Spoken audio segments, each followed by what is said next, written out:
ഇവിടെ 7:30 സമയത്ത് ഇതിൽ പാസ് ചെയ്ത ബസ്സും അപ്പുറത്തെ പുനലൂരിൽ നിന്ന് പത്തനാപുരത്തേക്ക് വന്ന ലോറി തമ്മിൽ കൂട്ടിയിടിക്കുകയുണ്ടായി. അത് ഒരു JCB ഓവർടേക്ക് ചെയ്ത് വന്ന മീനും കയറ്റി വന്ന ലോറിയാണ് ബസ്സിൽ ഇടിച്ചിരിക്കുന്നത്. അതിൽ നിരവധി പേർക്ക് പരിക്കുണ്ട്. കുറേ പേര് ആശുപത്രിയിലായിട്ടുണ്ട്.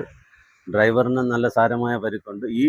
ഈ റോഡിൻ്റെ അശാസ്ത്രീയമായ നിർമ്മാണമാണ് ഇതിന് മെയിനായിട്ട് കാരണം. 100 കണക്കിന് ആക്സിഡൻറ്റുകളാണ് മുക്കടവ് അലുമുക്കിനിടയിൽ ദിവസേന നടന്നുകൊണ്ടിരിക്കുന്നത്. 2 ദിവസം മുമ്പ് ഇവിടെ ഒരു ബൈക്ക് ആക്സിഡൻ്റ് ഉണ്ടായി. ആ ബൈക്ക് ഇപ്പോഴും ഇവിടെ തന്നെ ഇരിപ്പുണ്ട്.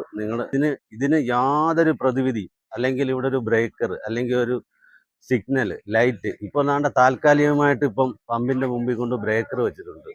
ഇതിപ്പോൾ സീസൺ ആയതുകൊണ്ട് വണ്ടി നിയന്ത്രണം ഇല്ലാതെ പൊയ്ക്കൊണ്ടിരിക്കുക. ഇതിലെ റോഡ് ക്രോസ് ചെയ്യാൻ പോലും കുട്ടികൾക്ക് രാവിലെ അപ്പുറത്തോട്ട് കടന്നു പോകാൻ പറ്റാത്തൊരവസ്ഥയിലേക്കാണ് ഈ റോഡിൻ്റെ ഈ വണ്ടി വരുന്ന വേഗത. അതിന് വേണ്ട പരിഹാരം കാണാൻ ഇതിൻ്റെ ഉദ്യോഗസ്ഥന്മാർക്ക് കഴിയണം. കഴിഞ്ഞില്ലെങ്കിൽ ഇത് ജനപ്രക്ഷോഭങ്ങളിലേക്ക് പോകും. ഇവിടെ കായംകുളം ഡിപ്പോയിലെ വണ്ടിയായ RRK 837 7:35 ഓടി കൊല്ലൂരോട്ട് പോയപ്പോൾ വെട്ടിത്തട്ടുന്ന ഭാഗത്ത് വെച്ച് വേറൊരു വണ്ടിയെ ഓവർടേക്ക് ചെയ്ത് ഒരു ലോറി വന്നു സൈഡിൽ തട്ടി ഇടിച്ചു. 8 യാത്രക്കാർക്ക് പരിക്കുണ്ട്.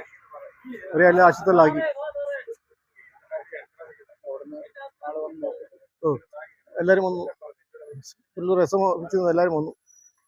ഡിപ്പോയിൽ നിന്ന് എല്ലാവരും വന്നു. ഡിപ്പോ ഓഫീസിലും വിളിച്ചറിയിച്ചു.